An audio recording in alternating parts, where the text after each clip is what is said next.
O Hotel Monte Claro era conhecido por sua arquitetura do século XIX e pela vista privilegiada para o vale. O que poucos sabiam era sobre o quarto número 8 e seu espelho antigo. Trabalho como investigador de fenômenos paranormais há mais de uma década, mas nada me preparou para o que encontrei naquele hotel. Tudo começou quando recebi um espelho anônimo com apenas uma linha. O espelho do quarto 8 mostra o que não deveria ser visto. Inicialmente pensei em ignorar. Mensagens enigmáticas fazem parte do meu cotidiano. Mas algo naquela frase despertou minha curiosidade. Sabe como é? Após uma rápida pesquisa, descobri que nos últimos 5 anos, 3 hóspedes do quarto 8 haviam desaparecido sem deixar vestígios. As investigações policiais não encontraram nada conclusivo. Reservei o quarto por uma semana. Ao chegar, fui recebido por uma recepcionista idosa, que, ao ver o meu número da minha reserva, hesitou por um momento. Tem certeza que deseja o quarto 8, senhor? Tem outros quartos com vista melhor disponíveis. Insisti no quarto 8. Ela me entregou a chave com relutância e acrescentou em voz baixa. Não olhe muito tempo para o espelho depois da meia-noite. O quarto era simples, mas elegante. Uma cama de casal, uma escrivaninha antiga e na parede oposta à janela, um espelho de corpo inteiro, com moldura ornamentada em madeira escura. Nada aparentemente incomum. Instalei meus equipamentos, câmera de visão noturna, medidores de campo eletromagnéticos, gravadores de áudio. As primeiras 2 noites foram tranquilas, nenhuma anomalia registrada. Na terceira noite, às 11h47, o medidor do campo eletromagnético começou a apresentar leituras irregulares. A temperatura do quarto caiu 8 graus em questão de minutos. Posicionei-me em frente ao espelho, observando atentamente. À meia-noite exata, notei algo estranho. Meu reflexo parecia ter um atraso de meio segundo em relação aos meus movimentos. Pisquei, levantei a mão, virei a cabeça. Cada movimento era replicado com um leve atraso. Então, aconteceu. Enquanto eu permanecia imóvel, meu reflexo sorriu. Não foi um sorriso sutil, foi um sorriso largo, revelando dentes que não eram os meus. Recuei instintivamente, mas meu reflexo permaneceu no mesmo lugar, agora com cabeça levemente inclinada, como se estivesse curioso. Quem é você? Perguntei. Meu reflexo moveu os lábios, mas não consegui ouvir nada.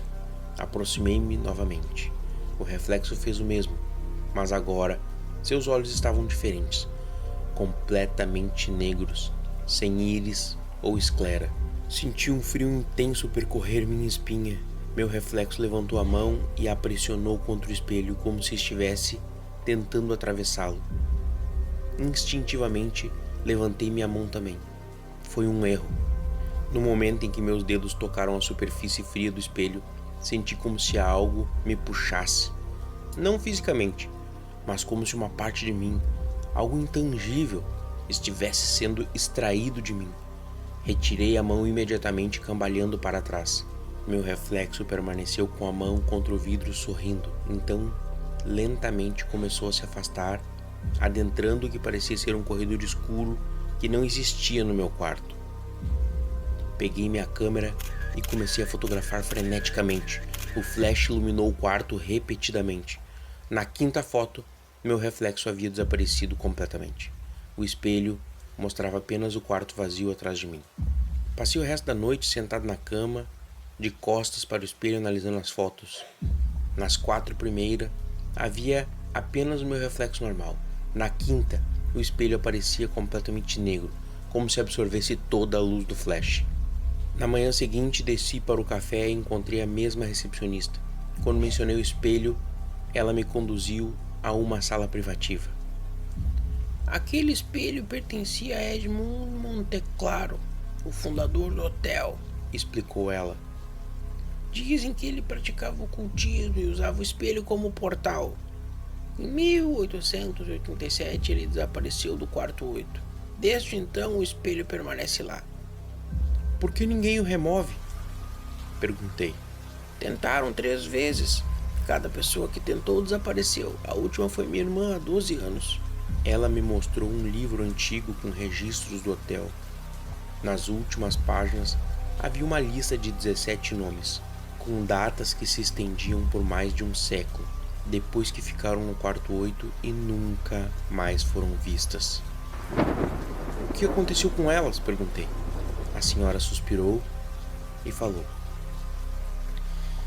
Ninguém sabe ao certo, mas há relatos de hóspedes que dizem ter visto os rostos desconhecidos no espelho, observando-os, rostos que parecem presos do outro lado. Retornei ao meu quarto determinado a documentar mais. Instalei câmeras adicionais focadas exclusivamente no espelho. À meia-noite, o fenômeno se repetiu. Meu reflexo novamente ganhou vida própria, mas desta vez notei algo diferente. Atrás dele, no fundo do espelho, haviam outras figuras, silhuetas indistintas que se moviam na escuridão. Uma delas se aproximou, ficando ao lado do meu reflexo. Era um homem de barba grisalha, vestindo roupas do século XIX. Ele apontou para mim e depois para si mesmo, como se convidasse a trocar de lugar. Nas noites seguintes, mais figuras apareceram. Algumas pareciam confusas, outras desesperadas. Algumas tentavam comunicar-se, movendo os lábios freneticamente. Outras apenas observavam com olhos vazios. Na minha última noite, tomei uma decisão arriscada. Posicionei a câmera com um timer e me coloquei em frente ao espelho à meia-noite. Quando meu reflexo começou a seguir independente, estendi minha mão. Meu reflexo fez o mesmo, mas antes que nossos dedos se tocassem, puxei minha mão de volta rapidamente e cobri o espelho com um lençol que havia preparado. Ouvi o som agudo, como o vidro sendo arranhado por dentro. O lençol começou a se mover como se algo o empurrasse de dentro do espelho. Rapidamente, prendi as bordas do tecido com moldura com fita adesiva. Os arranhões continuaram por quase 1 hora antes de cessarem completamente. Na manhã seguinte, deixei o hotel, levando comigo todas as evidências que havia coletado. Gravações, fotos, medições. Entreguei um relatório detalhado às autoridades locais, mas como esperado, foi arquivado como inconclusivo. 3 meses depois recebi uma ligação da polícia. O hotel Monte Claro havia pegado fogo durante a noite, não houve vítimas, mas o prédio foi completamente destruído. Entre os escombros encontraram apenas um objeto intacto, o espelho do quarto 8, ainda coberto com o lençol que eu havia colocado, a fita adesiva derretida pelo calor. O espelho foi levado para um depósito de evidências. 1 semana depois, o policial responsável pelo caso desapareceu. As câmeras de segurança mostraram que ele estava sozinho no depósito, observando o espelho. Em um momento, ele remove o lençol e segundos depois as câmeras falham. Quando voltam a funcionar, o policial não está mais lá. O espelho, sim. Até hoje, o espelho do quarto 8 permanece sob custódia governamental em local não divulgado. Os desaparecimentos continuam inexplicados. As investigações inconclusivas. E eu, desde aquela semana no Hotel Monte Claro, evito qualquer espelho após o pôr do sol, porque às vezes, pelo canto do olho, tenho a impressão de ver meu reflexo se movendo de forma independente, como se algo do outro lado ainda me observasse, esperando que eu me aproxime novamente, esperando que, dessa vez, eu toque o vidro. Se inscreva no canal, porque aqui a gente conta o lado que ninguém mostra.